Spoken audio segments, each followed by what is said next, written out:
Greetings and welcome for all of you who are watching. You're tuned into TMH and this is our daily English news. Our headlines for today include the Ethiopian and Tigrayan officials discuss the withdrawal of Eritrean forces from the country. Both government officials agreed to grant the AU the full access to verify as well as monitor the implementation process of such agreement. And the Ethiopian Red Cross unable to deliver services in Tigray due to the lack of medical supply as well as logistical challenges. As we move on to our main updates for today, in Ethiopia, Tigray officials discuss withdrawal of Eritrean forces. According to the East African, Getachew Reda, a member of the Tigray Central Command, confirmed that the talks were held between the Tigrayan and Ethiopian government officials. Tigray leaders hailed the visit of a high-level Ethiopian government delegation led by the parliament speaker, Tageset Chafo, on Monday as a milestone in the peace agreement meant to end the two-year war in the Horn of Africa's nation. During their visit to the region's capital, Ma'ala, the government of the delegation and the Tigrayan leaders held discussions on a range of pressing issues related to humanitarian aid, basic services, commerce, as well as the withdrawal of Eritrean and Amhara forces.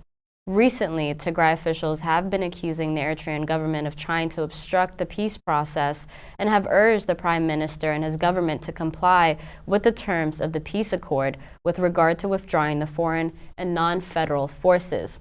Despite last month's peace deal signed in South Africa, the presence of the Eritrean forces in Tigray has still been an obstacle for the Tigrayan forces to disarm completely. Details of what was discussed on Monday with regard to withdrawal of Eritrean forces were not revealed by any of the parties, but Tigray leaders said the discussions were in fact cordial and even historical. Fruitful discussions were held and important decisions have been reached, said by Getachew Reda, who also signed the peace agreement with the Ethiopian government on behalf of the Tigray leadership.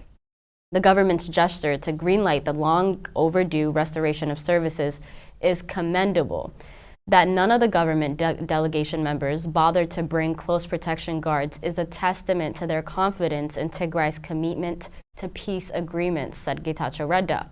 Tigray, on its part, has welcomed and treated its guests with a sense of respect and responsibility, he added, saying we will continue to build on the progress while also addressing the challenges that we still face ahead. The East African has learned that the government delegation compromises more than 50 members, including half a dozen high-ranking ministers. Diplomats and heads of public enterprises such as the Commercial Bank of Ethiopia, Ethiopian Airlines, and Ethio Telecom were also among the delegation. Upon arrival at Ma'ala Alula Benaga International Airport, the government delegation was warmly welcomed by the representative of public religious leaders as well as the Tigray government officials as well. In related news, Ethiopian and Tigray officials agreed to grant the African Union full access to verify and monitor the implementation of this peace agreement.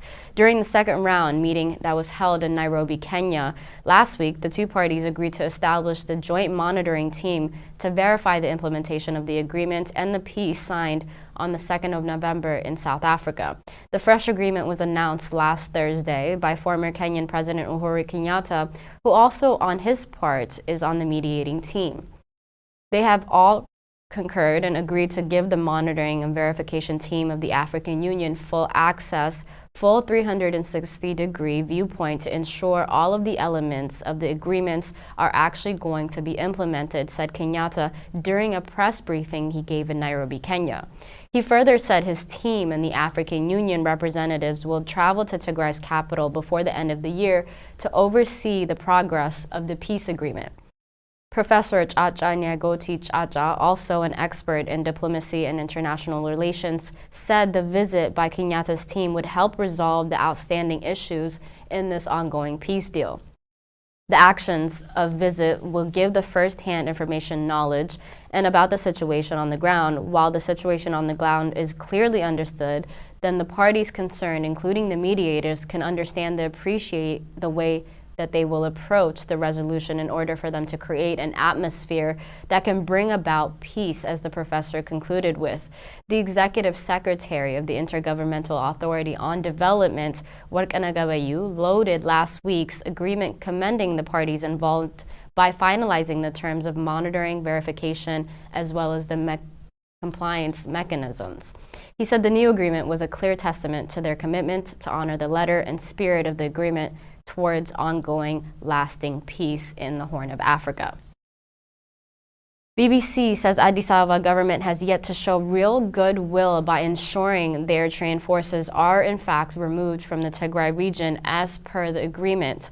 BBC reported that many observers have said that the real goodwill on the part of the Addis Ababan government is that if the Eritrean forces are in fact removed because they're still preying on the lives of the Tigrayans currently. BBC correspondent Alqidan Yibbetal, reporting on the visit of the Ethiopian federal delegation to Mekelle yesterday, said that the Eritrean forces have not signaled any intention of having to leave Tigray, and that has proved to be a concern in the implementation of the ongoing peace deal and the agreement that was signed in South Africa. Let's take a listen. There are still concerns that there could be spoilers to these progresses that have been made. The most feared issue is that the involvement of forces from neighboring Eritrea, because Eritrean troops, they're not party to the agreement, even though the agreement clearly dictates that all foreign forces must leave Tigray.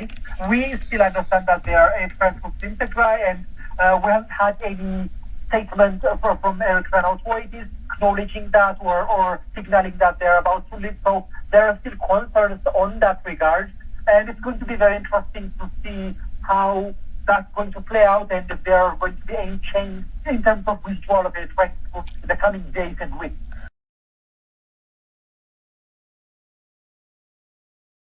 Ethiopian Red Cross is still unable to deliver services into the Tigray region due to lack of medical supply as well as other logistical challenges. Ethiopian Red Cross Tigray branch said that it is unable to deliver its services to the drought and conflict-stricken people within the Tigray region due to the scarcity of medicine and challenges related to logistics. Barhano Mokannan, who's the director of the Ethiopian Red Cross Tigray branch, said that although the branch's medical services has been declining since the past 2 years, it has deteriorated at the moment. There's no supply. We can't offer medicine to our pharmacy branches all over Tigray. There's no access to bank and telephone communication, and we still don't know in what situation our branch offices currently are. In his interview with the local media, Barhanu emphasized that despite the hope of adequate supply of medicine and materials following the peace agreement between Tigrayan authorities as well as the federal government of Ethiopia, the scarcity of supply still persists. He urged the international community to lend a hand in providing the necessary supplies, having considered the extent of the situation into account. Mesfin Daraja, who is the Humanitarian Diplomacy Communication Director at the Ethiopian Red Cross headquarters, also said the Ethiopian Red Cross couldn't provide basic medicines to Mekelle due to the lack of access. As there is no telephone access, we don't have any information and any communication with our Red Cross office branches within Tigray, as he told Addis Standard. The Red Cross has sent 2 rounds of food grains and materials for humanitarian support to the Tigray region, worth about 17 million birr, collaborating with the international Red Cross community. He said that the Ethiopian Red Cross drafted a plan to support the conflict-affected areas and in help will full capacity if full access is in fact provided. The International Committee of Red Cross reported that a fragile truce has allowed partial access into the Tigray region, but the long month of conflict have caused immense harm, and hospitals are still damaged or even in fact completely destroyed. But the long months with water, electricity, and medicine are in short supply.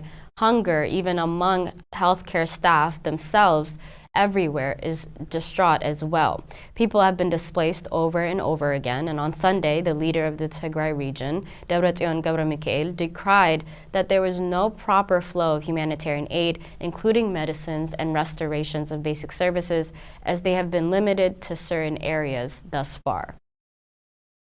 As we move on to our final update for today, Chande, who has been named as the new chair of Ethiopian Commission. Former Chief Justice of Tanzania, retired Judge Mohammed Chande Othman, has been named the chairperson of the International Commission of Human Rights Experts on Ethiopia. The appointment of the judge by Human Rights Council President Ambassador Federico Villegas, as well as came after Kari Betty Moringi's resignation as chairperson and the member of the commission. The three-person Commission of Human Rights Experts on Ethiopia was created by the UN Human Rights Council on the 17th of December last year in 2021 with a mandate to investigate all of the alleged human rights violations and abuses in Ethiopia that have been committed since the beginning of this war on the 3rd of November 2020 by all parties involved in the conflict. That concludes our news for today. Thank you so much for tuning in. Bye-bye.